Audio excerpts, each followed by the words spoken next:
अपना व्यक्त करना चाहती हूँ, शायद सबको अच्छा लगे।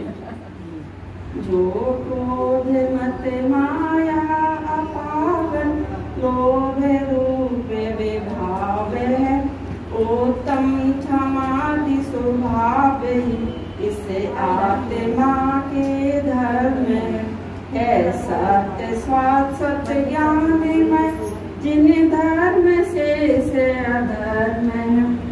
क्षमा आत्मा का स्वभाव है। क्षमा स्वभावी आत्मा के आश्रय से आत्मा में जो क्रोध के अभाव रूप शांति स्वरूप पर्याय प्रकट होती है उसे ही क्षमा कहते हैं। यद्यपि आत्मा क्षमा स्वभावी है, अनादि से आत्मा में क्षमा के अभाव रूप क्रोध पर्याय ही प्रकट रूप से विद्यमान है। जब जब उत्तम क्षमादि धर्मों की चर्चा चलती है तब तब उनका स्वरूप अभाव रूपी बताया जाता है। कहा जाता है क्रोध का अभाव क्षमा है। क्रोध आत्मा का एक विभाव है और वह क्षमा के अभाव स्वरूप प्रकट होता है। क्षमा धर्म ज्ञानी जन समझाना तो चाहते हैं पर समझाते हैं क्रोध की बात करके। बच्चों से बात करने के लिए उनकी ओर से बोलना पड़ता है। जब हम बच्चे से कहते हैं कि माँ को बुलाना, तब हमारा आशय बच्चों की माँ से होता है, अपनी माँ से नहीं, क्योंकि हम जानते हैं कि ऐसा कहने पर बच्चा अपनी माँ को ही बुलाएगा, हमारी माँ को नहीं। लोक में भी जितनी हत्याएं और आत्महत्याएं होती हैं उनमें से अधिकांश क्रोध बेस में ही होती है। क्रोध के समान आत्मा का कोई दूसरा शत्रु नहीं है। क्रोधादि की उत्पत्ति का मूल कारण अपने सुख दुख का कारण दूसरों को मानना है। जब हम अपने सुख दुख का कारण अपने में खोजेंगे, उसका उत्तरदायी अपने को स्वीकारेंगे, तो फिर हम क्रोध करेंगे किस पर? क्योंकि अपने अच्छे बुरे और सुख दुख का कर्ता दूसरों को मानना क्रोधादि की उत्पत्ति का मूल कारण है। क्षमा के साथ लगा उत्तम शब्द सम्यक दर्शन की सत्ता का सूचक है। सम्यक दर्शन के साथ होने वाली क्षमा ही उत्तम क्षमा है। क्षमा स्वभावी आत्मा के आश्रय से समस्त प्राणियों को उत्तम क्षमा प्रकट हो, ऐसी मेरी भावना है। अब उत्तम मार्दव है।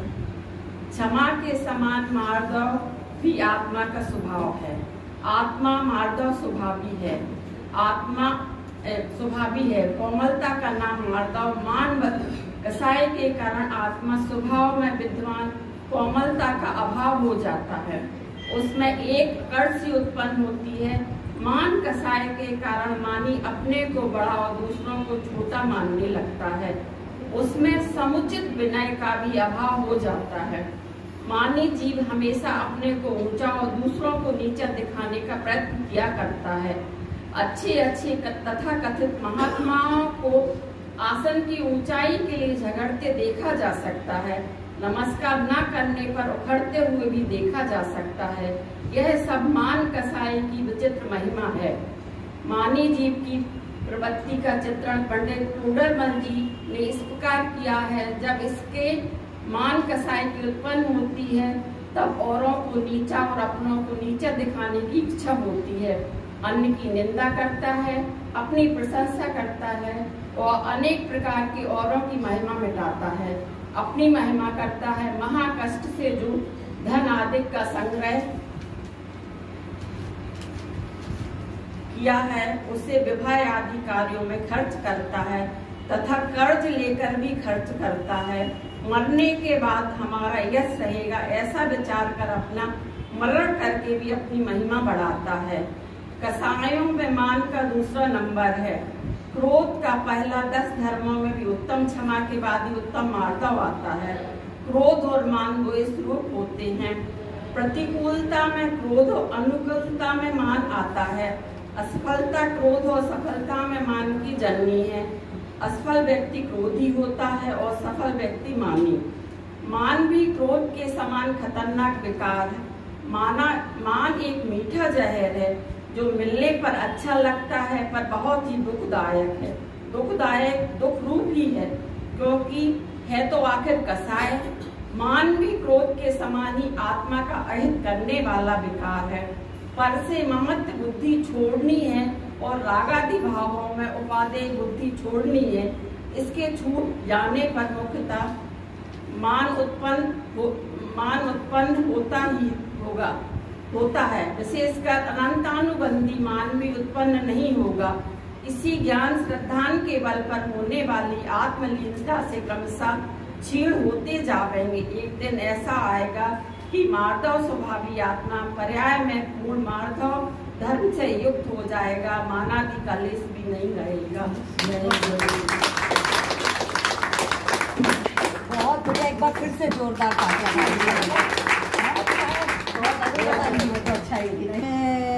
सरिता भाभी को मैं बुलाना चाहूंगी, वे आए और उत्तम आर्जव और उत्तम सत्य धर्म के बारे में बोले। उनकी तबीयत ठीक नहीं है, फिर भी उन्होंने धर्म के ऊपर आज मैं पहली बार स्टेज पर बोल रही हूँ, इसलिए जो भी गलतियाँ हो उसको क्षमा करना।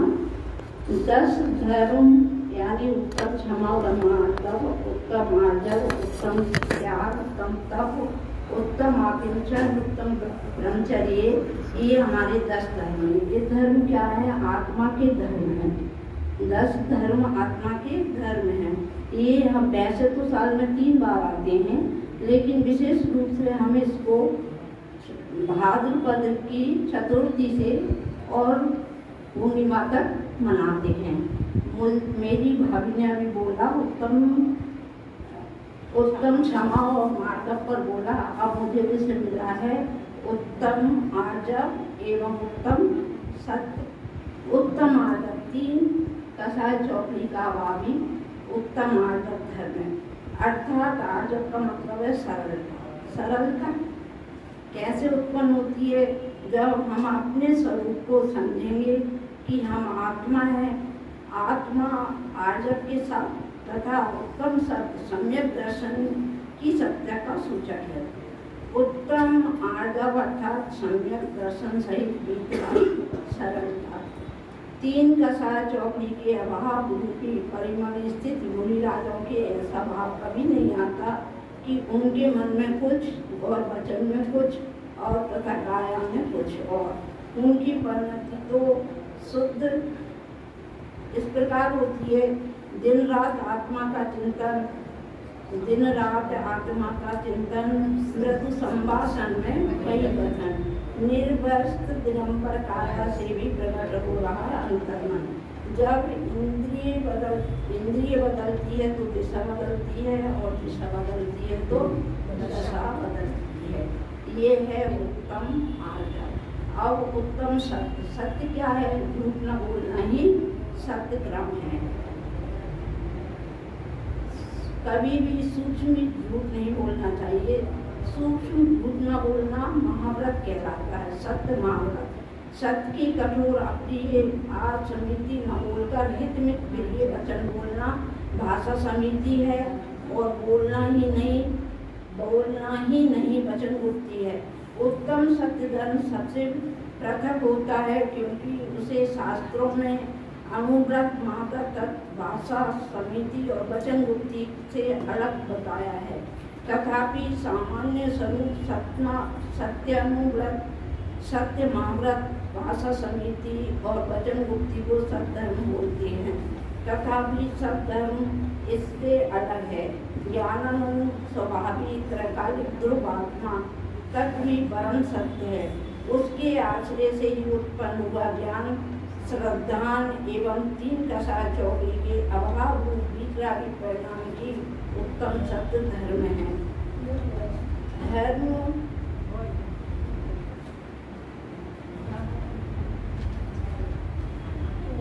ईश्वर की रोशनी आज और हमेशा आपके कदमों का मार्गदर्शन करे। आपका दिन मंगलमय हो। ईश्वर की कृपा सदा बनी रहे। इन्हीं शुभकामनाओं से मैं अपन कहाँ बोल रहे हैं चीज का थोड़ा सा उसको दीदी बताएंगी अच्छे से कि नहीं, आपने कुछ बताएंगे नहीं अपनी गलती है ना। जैन धर्म अकर्तावाद होता है, तो कोई ईश्वर की कृपा अपने ऊपर है ऐसा नहीं है, है ना। अगर बाद में संचिता और उत्तम त्याग धर्म। ओम नमः शिवाय। आदरणीय अध्यक्ष महोदय, मंचासीन सदस्य और मेरी प्यारी बहनों, आप सभी को सादर जय जिनेन्द्र।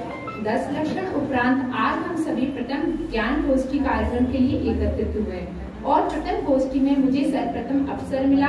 इससे मैं स्वयं को अत्यधिक सौभाग्यशाली महसूस कर रही हूँ। आज का मेरा विषय है उत्तम तप और उत्तम त्याग धर्म। यदि इसमें कोई त्रुटि हो तो मुझे क्षमा करें। अब धर्म के नाम सुनते ही हमारे मन में अनेक प्रकार के प्रश्न उत्पन्न होते हैं। क्या होता है 10 लक्षण धर्म और कौन है 10 धर्म के धारक? अरिहंत है 10 धर्मों के धारक। धर्म धारक तो सिद्ध हैं, आचार्य हैं, उपाध्याय हैं और साधु हैं। और 10 लक्षण महापर्व तो एक ऐसा मांगलिक प्रसंग है जिसमें हम प्रतिदिन 10 धर्मों की आराधना करते हैं। लेकिन वास्तव में आराधना धर्म की नहीं होनी चाहिए, हमारी आत्मा की होनी चाहिए, क्योंकि एक आत्मा की आराधना से हम 10 धर्म अपने आप प्रकट कर सकते हैं। अब पहले हम उत्तम तप की बात करते हैं। क्या होता है उत्तम तप धर्म? तप आत्मशुद्धि साधना, अर्थात तप आत्मशुद्धि का साधन है। शुद्धात्मा स्वरूप की प्राप्ति हेतु मन वचन काय से वहा और अंतरंग तप से इच्छाओं का निरोध करना, इच्छाओं को वश में करना ही उत्तम तप है। और वे जब आत्मा के शतान मतलब सम्यक दर्शन सहित होता है तो ये उत्तम तप धर्म कहलाता है। तप आराधनाओं में प्रदान है। जैसे सोना अग्नि में तपाए जाने पर अपने स्वतः स्वरूप में आ जाता है, उसी प्रकार आत्मा स्वयं को 12 प्रकार के तप रूपी अग्नि में तपाकर शुद्ध स्वरूप में प्रकट होती है। परंतु अज्ञानी मिथ्या दृष्टि तो शरीर को पंचाग्नि द्वारा तपाने में और अनेक प्रकार के काय कलेश देने को ही तप कहता है, किंतु वह तप नहीं है। मिथ्या दृष्टि ज्ञान पूर्वक आत्मा को कर्मों के बंधन से छुड़ाना ही नहीं जानता है। समेत तपयते इति तप, अर्थात संयम के लिए एवं कर्म निर्जरा के लिए जो तपा जाए वो तप है, वह उत्तम तप धर्म कहलाता है। यही बात पंडित जी ने श्री 10 लक्षण पूजा के उत्तम तप धर्म में अर्घ में कही है। तप चाहे सुर राय करम शिखर को ब्रज है, द्वादश विधि सुखदाय क्यों न करे निज शक्ति सम। अर्थात तप की महिमा इतनी है कि इंद्र भी इसको करने के लिए ललायत रहते हैं, क्योंकि ये कर्म रूपी शिखर को तोड़ने के लिए ब्रज के समान है। इसके 12 भेद है जो हमें हमारी शक्ति के अनुसार अवश्य ही करना चाहिए। उत्तम तप धर्म के स्वरूप से स्पष्ट है कि ये जन्म मौज मस्ती आदि के लिए नहीं, बल्कि जन्म जन्म के दुखों से मुक्ति के लिए प्राप्त हुआ है। यदि इसे हम यूं ही गवा देंगे तो फिर से इसकी प्राप्ति बहुत ही ज्यादा कठिन है और फिर अनंत काल के लिए संसार में रुलना पड़ेगा। अतः हमें शीघ्र ही उत्तम तप धर्म धारण करना चाहिए। अब आगे हम उत्तम त्याग धर्म की बात करते हैं। क्या होता है उत्तम त्याग धर्म? उत्तम त्याग धर्म सच्चे मन से कसाय और मिथ्यात्म का त्याग करना ही उत्तम त्याग धर्म है। जो अपना है ही नहीं उसमें मेरा पना छोड़ना त्याग है। वे त्याग जब सम्यक दर्शन के साथ होता है तब उत्तम त्याग धर्म कहलाता है। यदि व्यवहार दृष्टि से बात की जाए तो पर पदार्थों को पर जानकर उनका त्याग किया जाता है। और किया जाता है कहें, इसकी जगह कुंदा कुंदाचार देव कहते हैं कि त्याग होता है।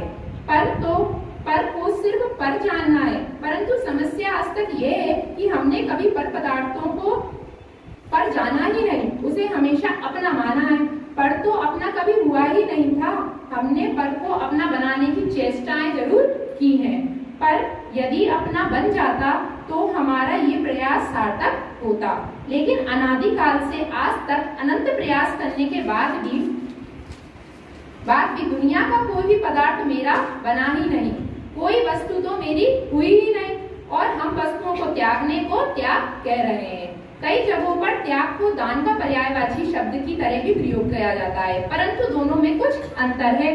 त्याग पर वस्तु की मुख्यता से किया जाता है और दान अपनी वस्तु की मुख्यता से किया जाता है। इस प्रकार त्याग और दान में नाम मात्र का ही अंतर समझना है। जब पर वस्तुओं में अनेक अपनेपन का त्याग होता है तब स्वयं को सच्चे सुख का दान होता है, और दोनों ही राग देश के अभाव पूर्वक होते हैं। जब तक राग द्वेष नहीं छूटेगा तब तक किसी वस्तु का दान नहीं हो पाएगा, और जब तक राग द्वेष को अपना अहित करने वाला नहीं समझोगे तब तक उनका त्याग नहीं कर पाओगे। अतः दोनों का स्वरूप समझकर दोनों को अपने जीवन में प्रकट करना चाहिए, क्योंकि पर वस्तु हमारी ना थी, ना है और ना ही कभी होगी। हमने मात्र अपने ज्ञान में उसको अपना मान लिया था। त्याग मात्र उसे अपना मानना छोड़ने के भाव का नाम है। यदि बात पंडित ध्यानत राय जी की श्री दशलक्षण पूजन के उत्तम त्याग धर्म के अर्थ की कहें कि तो उत्तम त्याग की महिमा जगत में विख्यात है। निश्चय नय की अपेक्षा राग द्वेष का त्याग और व्यवहार नय की अपेक्षा ये 4 प्रकार का कहा गया है। इसी के साथ मैं अपनी वाणी को विराम देती हूँ। सभी को सादर होता है तो सच्चे सुख का दान हो जाता है। बिल्कुल सभी चीजों में सही बोला। और वो तो फिर दीदी बताएंगी कि कैसा क्या। और अंतिम क्रम में आज की स्पॉन्सर छवि को मैं बुलाना चाहूंगी, जो आकिंचन और ब्रह्मचर्य धर्म पर बोलेंगे। सभी को मेरा जय श्री। सबसे क्षमा, सबको क्षमा, उत्तम क्षमा। आप सभी ने मुझे अति आसन भव्य जीव बनाने में सहयोग किया, मुझे भेद विज्ञान के लिए प्रेरित किया, उसके लिए मैं सभी आपका उपकारी हूँ। सादर सभी को जय जय। आज संगोष्ठी का प्रथम दिवस जिससे शुरुआत मेरी हुई, मुझे इसके लिए उत्तम आकिंचन, उत्तम ब्रह्मचर्य का विषय दिया है, जिसमें मुझे अज्ञानतावश जो कुछ भी त्रुटियां हो, मैं उसे सभी से करतल हाथ जोड़ क्षमा प्रार्थी हूँ। कृपया मेरी बातों को यदि अज्ञानतावश मैंने कुछ गलत लिखा हो तो अज्ञानी जीव समझकर मुझे क्षमा प्रार्थी दें। दशलक्षण महापर्व एक ऐसा त्रैकालिक शाश्वत पर्व है जो आत्मा के क्रोधादि विकारों के अभाव के फलस्वरूप प्रकट होने वाले उत्तम क्षमादि भावों से संबंध रखता है। ज्ञानानंदी स्वभावी आत्मा को छोड़कर किंचित मात्र भी पर पदार्थ तथा पर के लक्ष्य से आत्मा में उत्पन्न होने वाले मोह राग द्वेष के भाव आत्मा के नहीं है, ऐसा मानना, जानना और ज्ञानानंद स्वभावी आत्मा के आश्रय से उन्हें से विरत होना, उन्हें छोड़ना ही उत्तम आकिंचन धर्म है। आकिंचन ब्रह्मचर्य धर्म 10 साल है, चहुगति दुखते काले मुक्ति करतार है। वस्तुतः आकिंचन और ब्रह्मचर्य एक सिक्के के 2 पहलू हैं। ज्ञानानंद स्वभावी आत्मा को भी निज मानना, जानना और उसी में जम जाना, रम जाना, जम जाना, लीन हो जाना ब्रह्मचर्य है। उससे बिन पदार्थों एवं उनके लक्ष्य से उत्पन्न होने वाले चित्तकारों को अपना नहीं मानना, नहीं जानना, उनमें लीन नहीं होना ही आकिंचन है। यदि स्वलीनता ब्रह्मचर्य है तो पर में एकत्व बुद्धि और लीनता का अभाव आकिंचन है। जिस परिग्रह के त्याग से आकिंचन धर्म प्रकट होता है, पहले उस परिग्रह को समझना आवश्यक है। परिग्रह 2 प्रकार का होता है, आभ्यंतर और बाहर। आत्मा में उत्पन्न होने वाले मोह, राग, दोष आदि द्विभाव रूप अभ्यंतर परिग्रह को विषय परिग्रह और बाह्य परिग्रह के व्यवहार परिग्रह में कहा जाता है। अभ्यंतर परिग्रह 14 प्रकार के होते हैं। मिथ्यात्व, क्रोध, मान, माया, लोभ, हर्षरति, अरति, शोक, भय, जुगुप्सा, स्त्री वेग, पुरुष वेग, नपुंसक वेग। बाह्य परिग्रह 10 प्रकार के होते हैं। क्षेत्र, वास्तु, धन, जवाहरात, धान, द्विपद, चतुष्पद, मान, शय्यासन, कुंभ, भांड। इस प्रकार परिग्रह 24 माने गए हैं। घोर पापों की जड़ मिथ्यात्व भी एक नंबर का परिग्रह है। परिग्रह सबसे बड़ा पाप है और आकिंचन सबसे बड़ा धर्म। जगत में जितनी भी हिंसा, झूठ, चोरी, कुशील प्रवृत्तियां देखी जाती हैं, उन सभी मूल में परिग्रह है। जब मोह, राग, द्वेष आदि सभी विकारी भाव परिग्रह, तो फिर कौन सा पाप बच जाता है? मोह, राग, द्वेष भावों की उत्पत्ति का नाम ही हिंसा है। आप्रदु भाव खलु रागादिनी भव्य हिंसेति तेषामेवोत्पत्ति हिंसेति। जिन रामगस्य संक्षेपः। राग, द्वेष, मोह आदि विकारी भावों की उत्पत्ति ही हिंसा है और उन भावों को उत्पन्न नहीं होना ही अहिंसा है। झूठ, चोरी, कुशील में भी राग, द्वेष, मोह की काम करते हैं, अर्थात राग, द्वेष, मोह मान होने से परिग्रह सबसे बड़ा पाप है। सभी 24 कषायों के अभाव का नाम ही आकिंचन सबसे बड़ा धर्म है।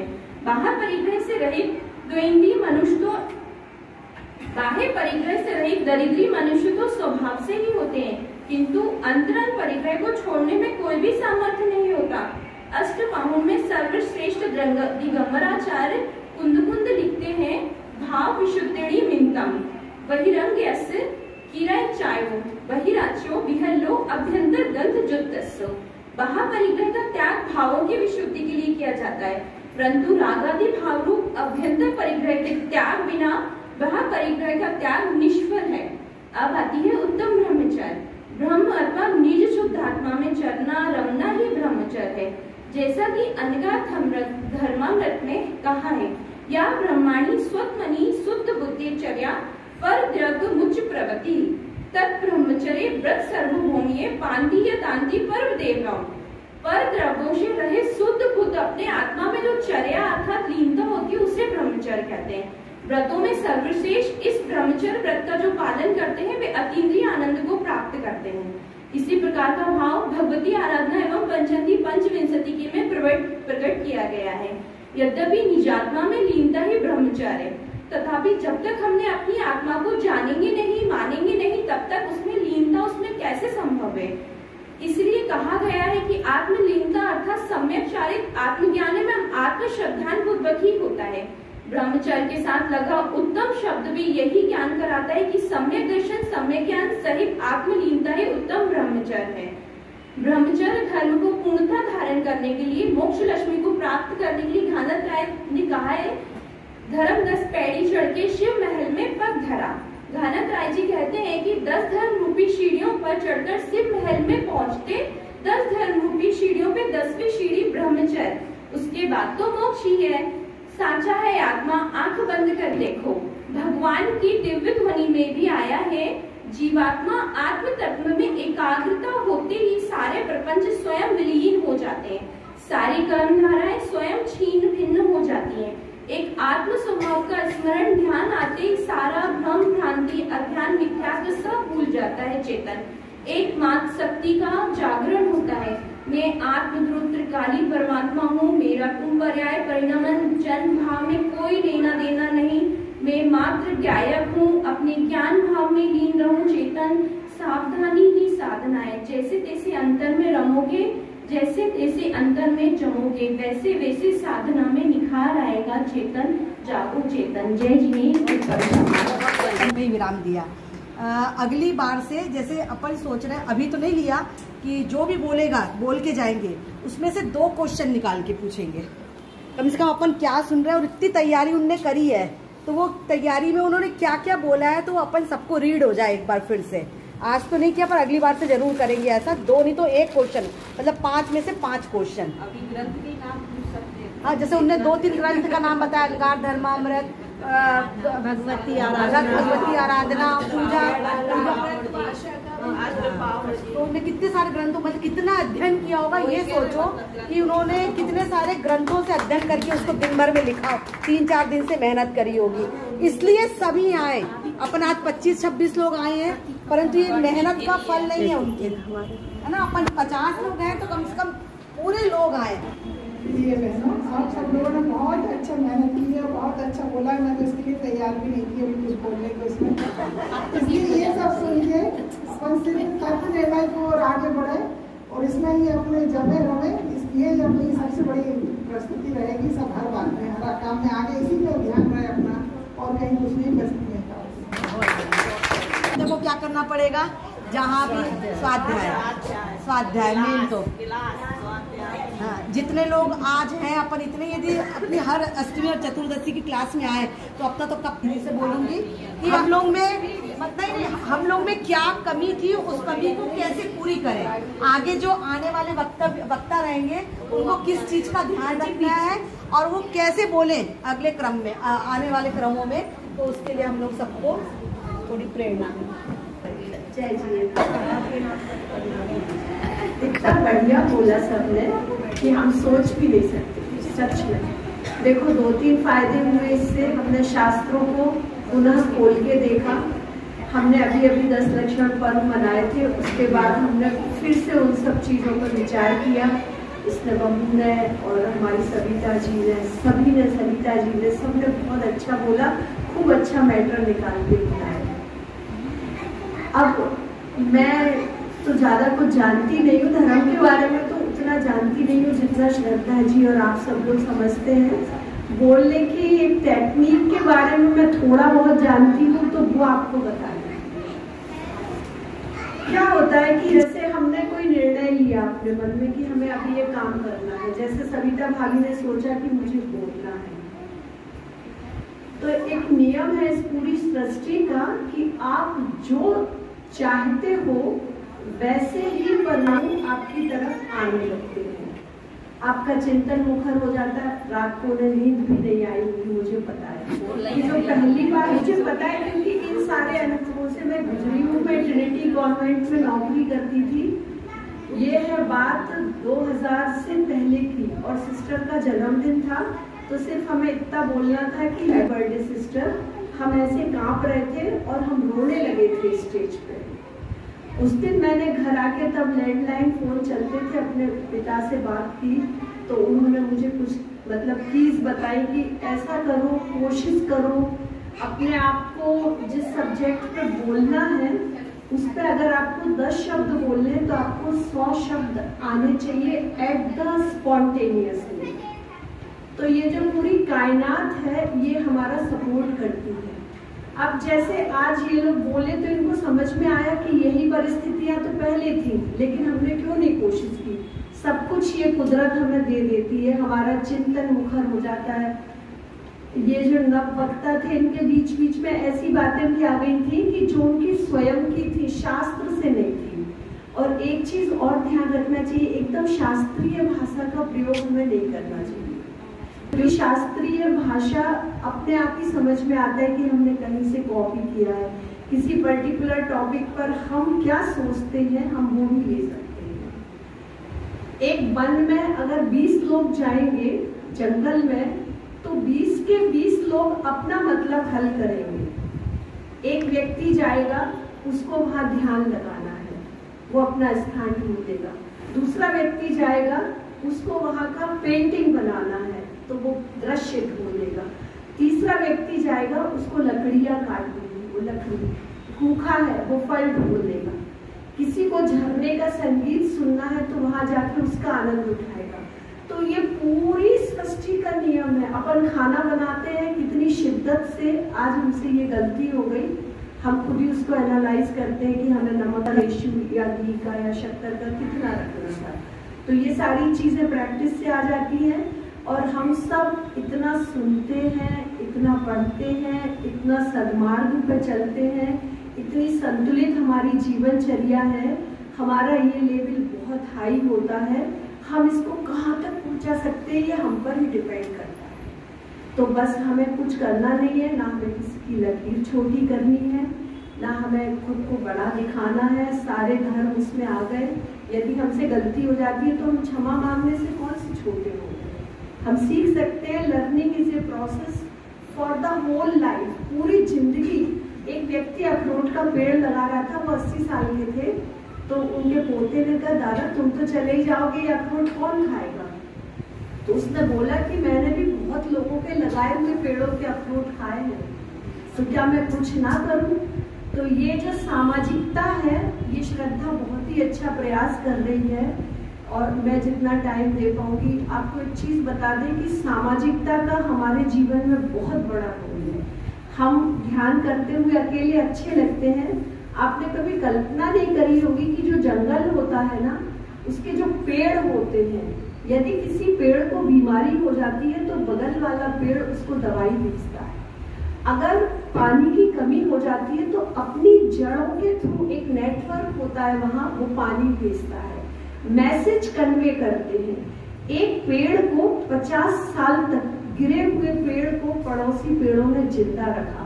एक पेड़, उसके जो छोटे छोटे अगल बगल में उगते हैं इतने इतने से कॉपल, उनको बड़ों की तरह प्रोटेक्शन देता है।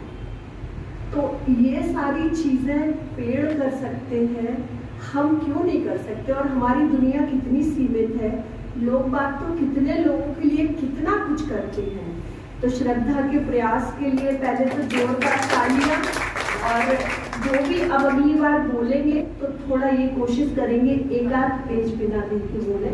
भूमिका बना लीजिए आप बिना देखे, उसके बाद आप, तो आपको भूमिका बनाने से आप कनेक्ट हो जाएंगे हम सबसे। और इस चीज से कोई फर्क नहीं पड़ता। जब मेरे फादर ने ये बोला कि तुम तो किताबें लिख सकती हो, तुम क्लास को पढ़ा सकती हो, तुम हैप्पी बर्थडे आई। तो हमारी अंतर फिर हमने पहला क्या प्रयास किया था 2000 में, हमारी एक बहुत ही अच्छी सहेली है मृदुला, चंदा प्रभु जिनालय में। हमने कहा मृदुला अब तो सीख नहीं है, बेइज्जती बहुत हो गई। हमने उससे कहा कि देखो 2 माइक हम लोगों ने खरीदे चंदा करके, कितने साल पुरानी बात है ये, और हमने एक तुम पकड़ना एक हम पढ़ेंगे और हम एक पेज पे प्रश्न लिखेंगे। हम इधर से किसी को देखे बिना प्रश्न पूछेंगे, तो उधर से माइक लेके आंसर लेना। वो पहली शुरुआत थी। और उसके बाद मुझे किले अंदर वालों ने, उनका मैं कभी एहसान नहीं भूलूंगी, क्योंकि ये प्रतिभा अंदर ही रह जाती अगर वो हमें इतना प्रोत्साहित नहीं करते। सबने बाहरों के कार्यक्रम में कितने हम लोग गए हैं, और शहर के कार्यक्रमों में, मंदिरों के कार्यक्रमों में। फिर उसके बाद फिर क्या हमने आपको बताया, कायनात आपके लिए वो सब जुटा है।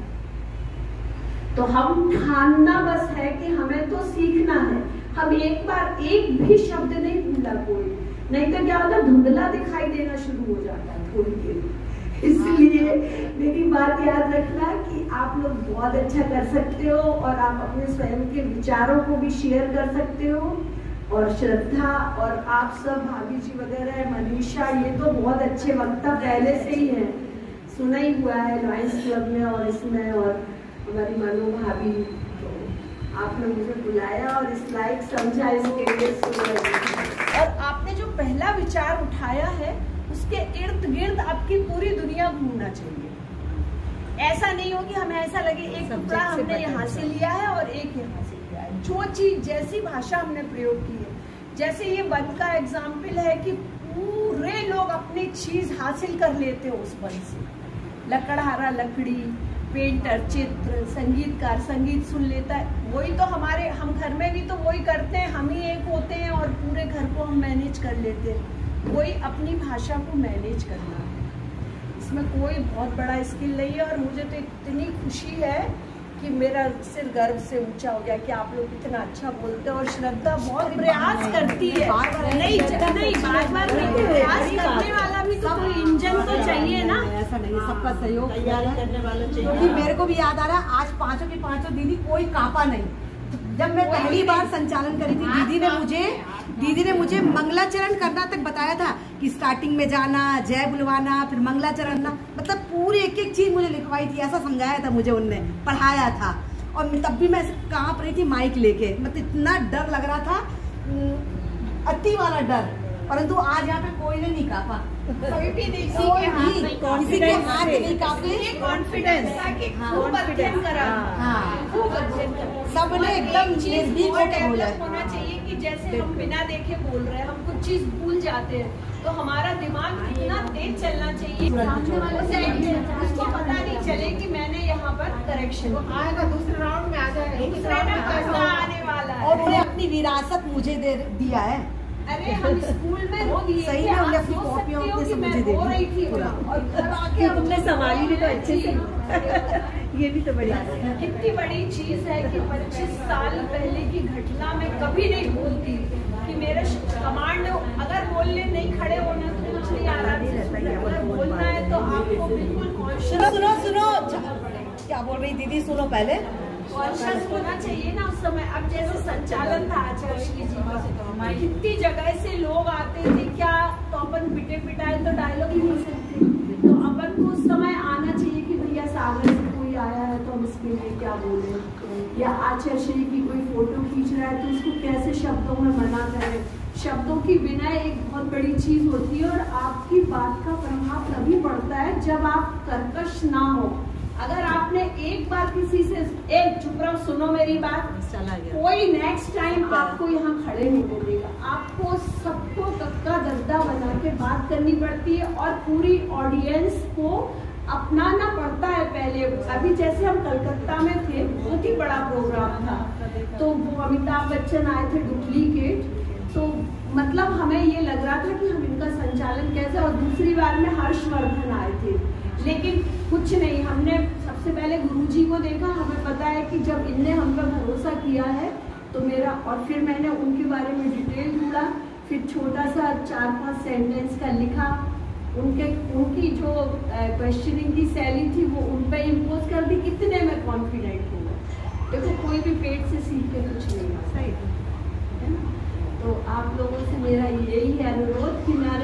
ज्यादा बोल रही हूँ तो अच्छा बोली, बहुत अच्छा जो आपने बोला वो बहुत जरूरी है। लोगों को मतलब सब में जोश भर दिया आपने। दीदी के बोलने ये होगा, मेरे ख्याल से सब सोचेंगे मैं बोलूँ अगली बार, है ना? सब सोच रहे हो ना मैं बोलूँ अगली बार। एक पेज बस बिना देखे अपने विचारों को, जैसे एक होता है रिकॉल मेमोरी, जैसे मैंने एक कविता लिखी या मैं एक कविता लिखती हूँ, अब मुझे उसमें 50 बार मात्रा मिलानी पड़ती है। ठीक है, हम पहले एक लाइन बनाते हैं, जैसे कि तुमने मकान बनाया था हमने घर बना दिया, दरवाजा सूना सूना था तोरण सजा दिया। ये कविता अभी इंस्टा पे, तो इस कविता को एक लाइन मैंने सोची कि स्त्री के रहने से ही घर बनता है। ठीक है, तुमने दीवारें खड़ी कर दी तो वो तो मकान ही है। फिर अब उस घर में क्या क्या हो सकता है कि ये 100 बार ये मौका आया कि घर टूट जाएगा, खुद टूट गई सुधा पर घर को बचा लिया। तो ऐसे ये जो कंसेप्ट है कि छोटे सेंटेंस में बहुत सारा अर्थ प्रकट हो जाता है ना। अब हम सीधा तो नहीं कहेंगे कि तुम्हारी हमसे लड़ाई हुई थी, हम घर छोड़ के जा रहे थे, तुम्हारा घर भाग नहीं गया। हम इसको इतनी खूबसूरती से कहेंगे कि वो चीज समझ में आएगी। इतना सा मैंने सीख पाए इतने जीवन को पिरोना बहुत बड़ी बात है। और सा के उच्चारण में सब लोग ध्यान दिया करें। सविता भाभी